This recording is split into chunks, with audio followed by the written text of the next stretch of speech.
Hello and welcome to the program. I am Suren.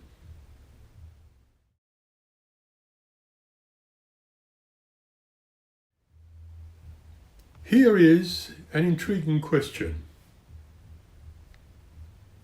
See what you think. What is love? Love is indeed a set of emotions and behaviors characterized by intimacy, by passion, and by commitment.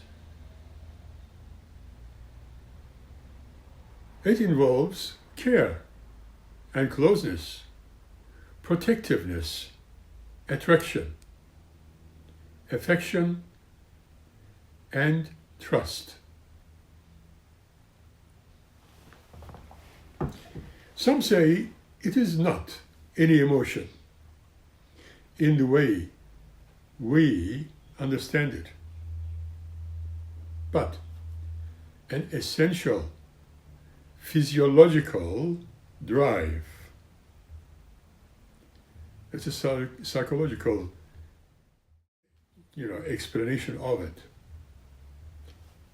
Do you really know what love is? When it comes to it, some would say it is one of the most important human emotions. Remember also, emotions rule much of our lives.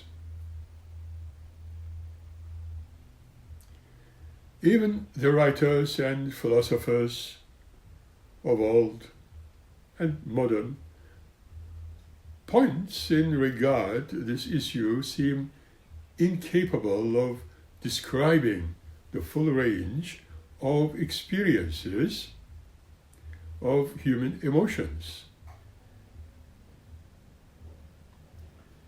They are, at a glance, very elusive.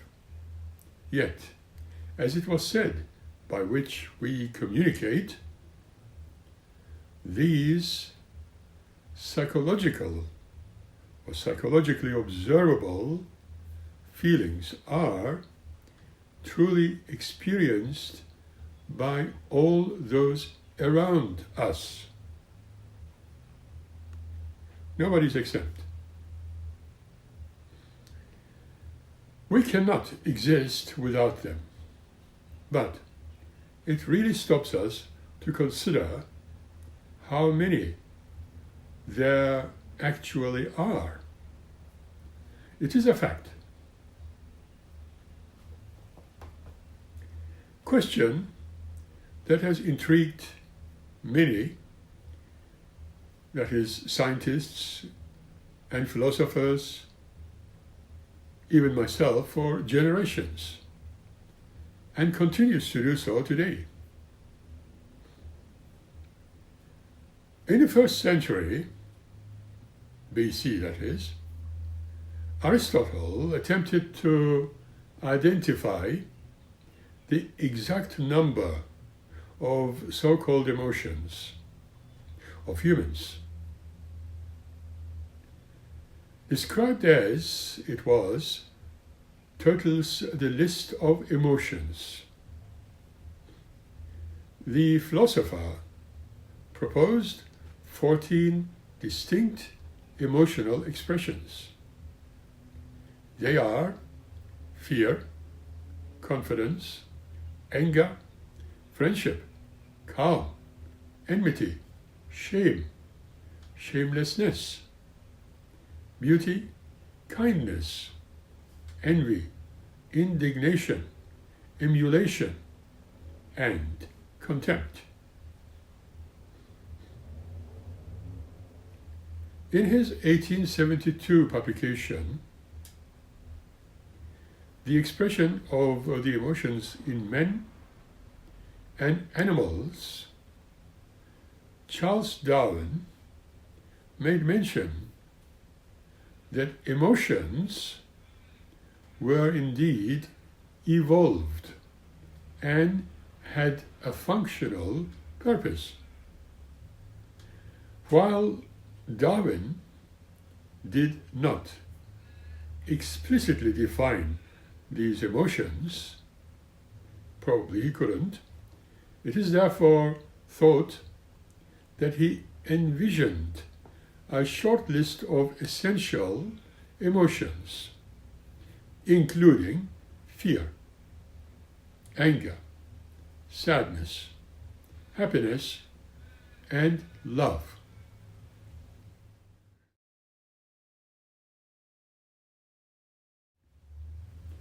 By the 20th century, with the advances of psychotherapy, the number of them expanded considerably.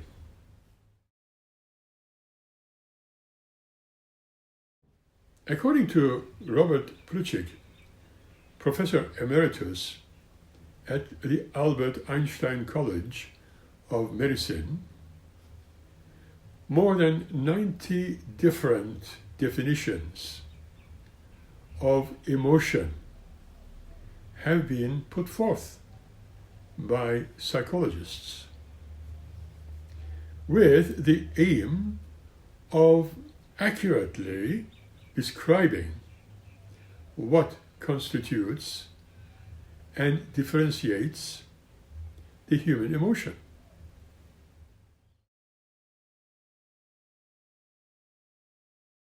In recent years, psychologists have tried to identify and categorize these emotions in a way that is considered empirical and universal. However, the number of emotions researchers settle on greatly depends on how specifically emotions are defined. Still, when it comes to the most basic emotions, most psychologists will tell you that they are than one might think, and that larger accountings of emotional expression come from more nuanced variations of those basic feelings.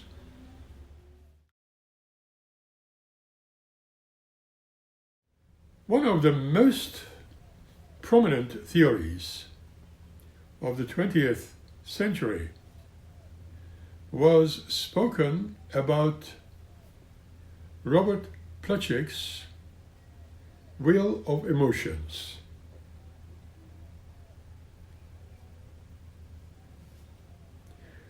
Therein, Plutchik proposed 8 basic emotions: joy, sadness, trust, disgust, fear, anger, surprise, and anticipation, which he believed overlapped and bled into the next like hues on a color wheel. He must have been also an artist. Plutchik further explained that the primary emotional colors can combine to form the secondary and complementary emotional colors. For example, anticipation plus joy might combine to form optimism, while fear and surprise might combine to form optimism together, while fear and surprise might altogether describe awe.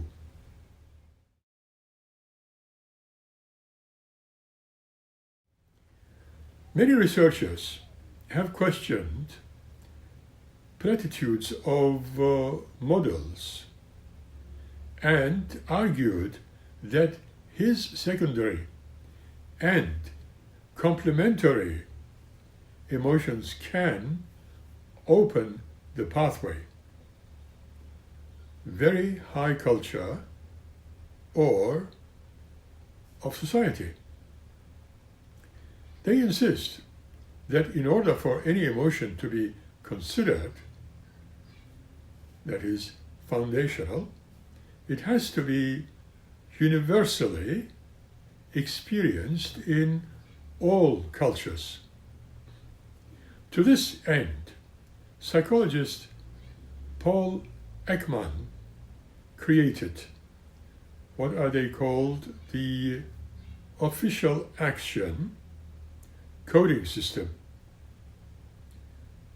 It's a classification model which measures and evaluates the movements of facial muscles as well as those of the eyes and the head.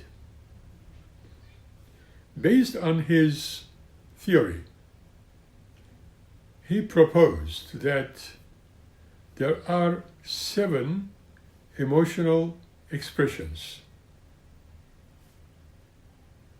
universal to people all over the world. Happiness, sadness, surprise, fear, anger, disgust, and contempt. While Ekman's work helped to highlight the effects of nature or nurture, an emotional response, much of his theory has since been criticized when, in, for example, 2004,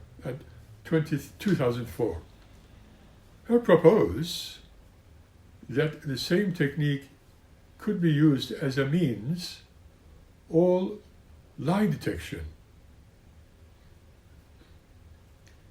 Following on Ekman's work, a research team at the University of Glasgow in 2014 aimed to identify emotions based on facial expressions,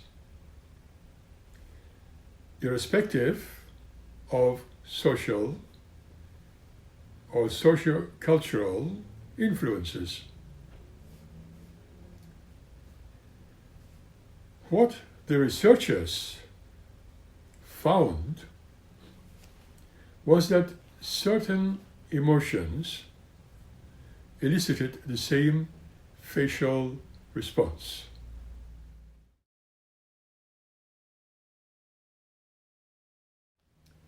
Fear and surprise, for example, engaged in the same facial muscles, and rather than representing 2 emotions, could be seen. The same could be also applied to disgust, anger, and excitement, as well as shock. Based on these findings, the scientists paired a number of irreducible emotions to just for happiness, sadness, anger, and fear.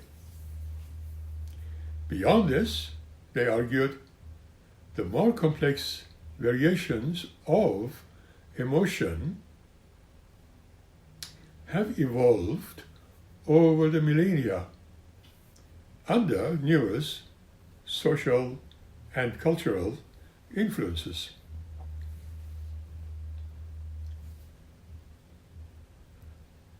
Now, the commonality of facial expressions, they say, is primarily biological, something we are all born with, while the distinction between subtle and complex emotional expressions are mainly sociological. Thinking that we, or their culture, have learned and developed over time. Emotions and how we experience and express them can be both abundantly apparent or remarkably subtle. The general consensus among scientists of today is that your basic emotions, however many they may be, serve as the foundation for the more complex and subtle emotions that make up the entire human experience. Psychologist and biologist Henri Brunner says, love is a physiological motivation, such as hunger, thirst, sleep, and sex drive.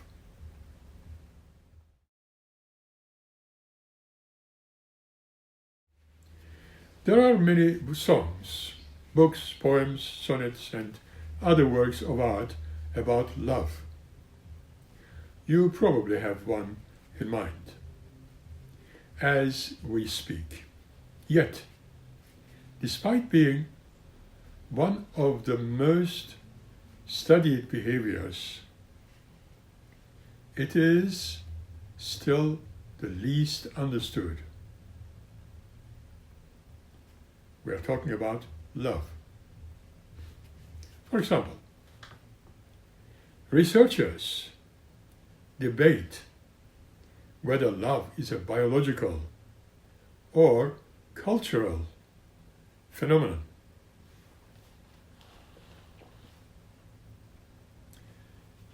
Kendra Cherry asks the question, why do people fall in love? And why are some forms of love long-lasting while others are so fleeting? Love is amazing human emotion, but understanding how and why it happens is not necessarily easy. Still, when you have tried to learn more about this feel-good emotion, psychologists and researchers have proposed several different theories of love to explain how it forms as well as how it endures. In 1970, psychologist Sig Rubin proposed an explanation for the difference between liking and loving.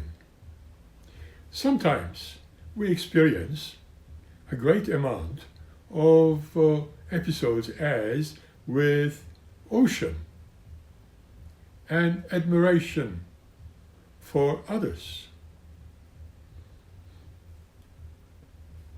We enjoy spending time with a person and want to be around them.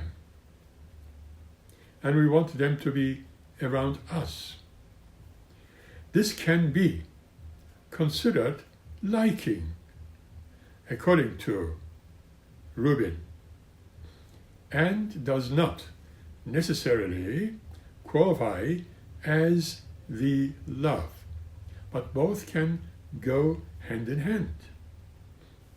Love is much deeper, more intimate, and includes a very strong desire for physical intimacy and contact.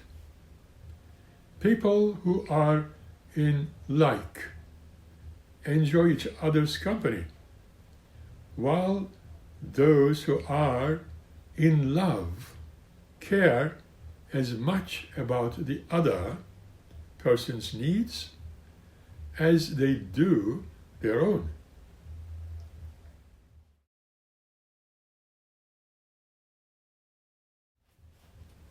Rubin believed that romantic love is made up of three elements. 1. A close bond and dependent needs. 2. Approved predisposition to help. 3. Feelings of exclusive and as an absorption. Based on these elements, Rubin devised a questionnaire to assess a person's attitudes towards others. He found that scales ranging from liking to loving provided support for his conception of love.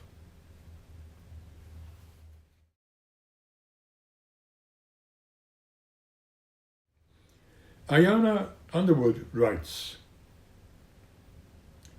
"Your twin flame is everything you are not in everything you need. They are truly your other half." It comes from the notion all miss.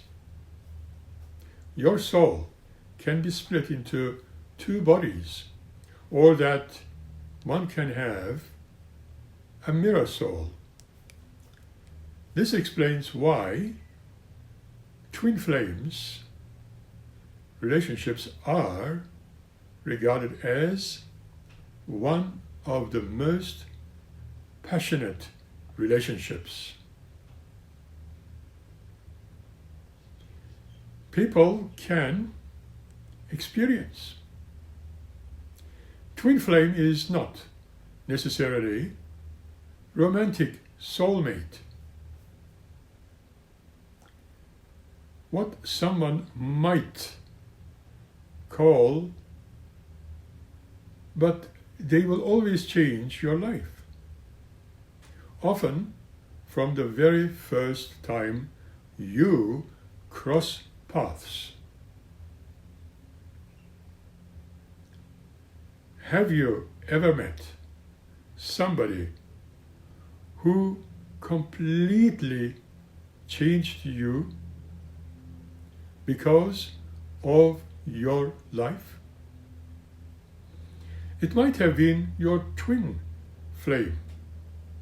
You are unsure exactly why, but the meeting feels distant.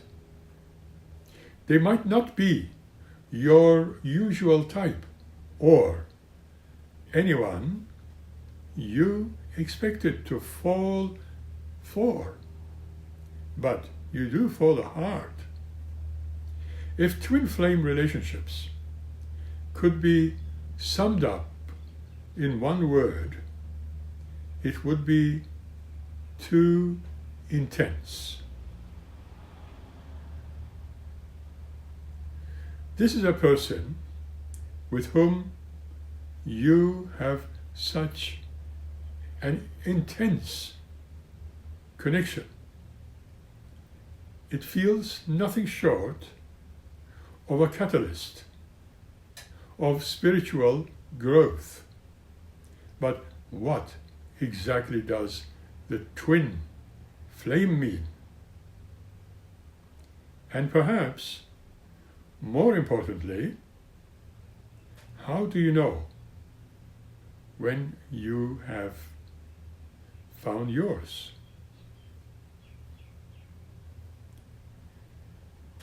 These high-level spiritual love connections do exist, but there is a pretty serious misunderstanding of what that means, says psychologist, spiritual mentor, and love coach Lisa Vallejos. Many people assume that a twin flame connection is the same thing as your romantic soulmate, and using the terms interchangeably, that is, but these are entirely different things. For instance, have you ever had a platonic friendship that felt as profound as with any soulmate romance? Perhaps even leaving you with similar battle runs and stories of epic adventure. Or hope you start a new job, expecting to hear your so loving co-workers, but end up finding a mentor who feels like a parent figure that you have been missing in your life.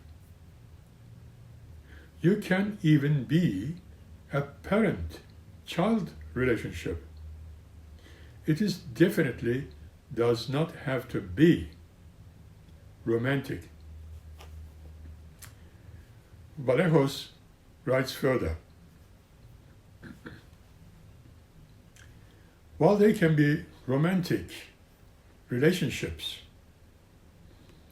these deep connections can also be completely platonic in nature. After all, sex is not everything, and twin flames are intense and life-changing relationships that can forever change who you are.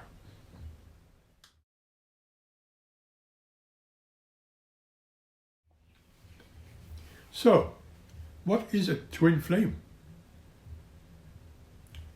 Contrary to popular belief, the concept of twin flame is not the same as soulmates. Your twin flame does not even have to be someone you fall in love with, although it often is. It is kind of high level, solid. This kind of connection is not about romance. It is about spiritual growth, says Vallejos.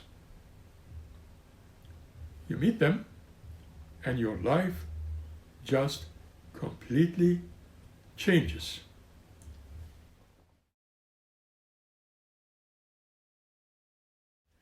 You start seeing the world differently. It pushes you to want to engage with the divine shift or divine shift, consciousness, and become a better soulful being in this experience. As mentioned before, twin flame can be a romantic partner, best friend, or a mentor, or all of them. This kind of relationship goes both ways, meaning it is not a one-way spiritual street. When you meet your twin flame, he or she will forever change your life, and you will do the same for that other one. According to intuitive energy healer, that is Tasha Nassar, the twin flame relationship helps as you might find masculine and feminine within us all. We all contain masculine and feminine energies, regardless of our gender. And to understand ourselves form our biggest strength to our innermost insecurities.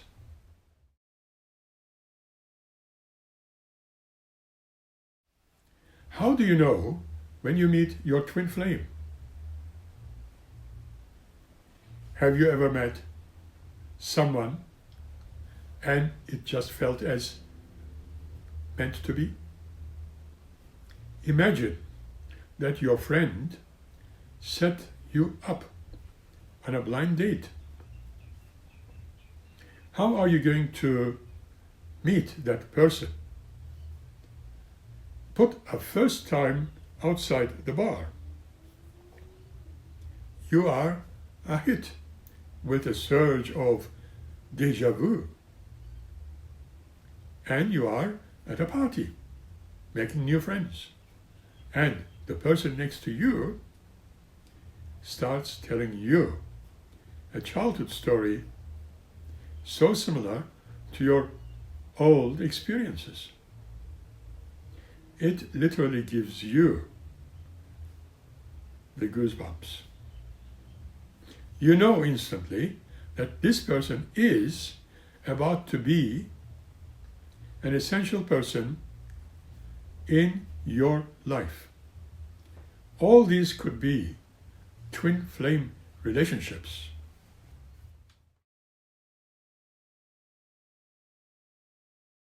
In either way, you can tell that your energy types are similar and that this meeting is finished it.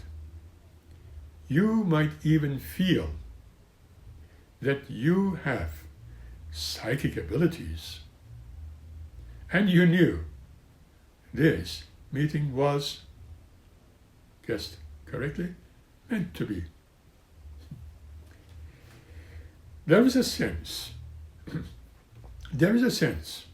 of homecoming, explains Vallejo. There's a sense of emerging energy where you are and you cannot really tell where you start and end. Additionally, she says that often your twin flame will have experienced similar childhood traumas. This does not mean that your stories are precisely the same. You may have both experiences, and both of you may have experienced it all. Abandonment, violence, or neglect, but in very different ways. In fact, the differences in your trauma will help you both grow, understand, and process your own by learning from one another. While a twin flame is not a soul split into, as we are, twin flames, and the synchronicity you experience as a pair can act as a reflection. When you say the twin flames are people forged from the same soul but split into two, while twin flame is not as simple as once split down in the middle, as we are while on our own. Twin flames do act as a reflection. Not only is your unprocessed traumas reflected back at you, but so is the past life or ancestral work. It can really be intense. That is what being in a twin flame state relationship is like. Staring into a mirror all day long. Sometimes twin flames are called mirror souls. Philosophies says, cause the secret relationships to spiritual love connections.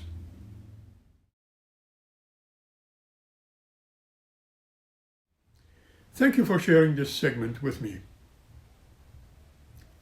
We shall meet you again here by the next episode, and we'll talk more.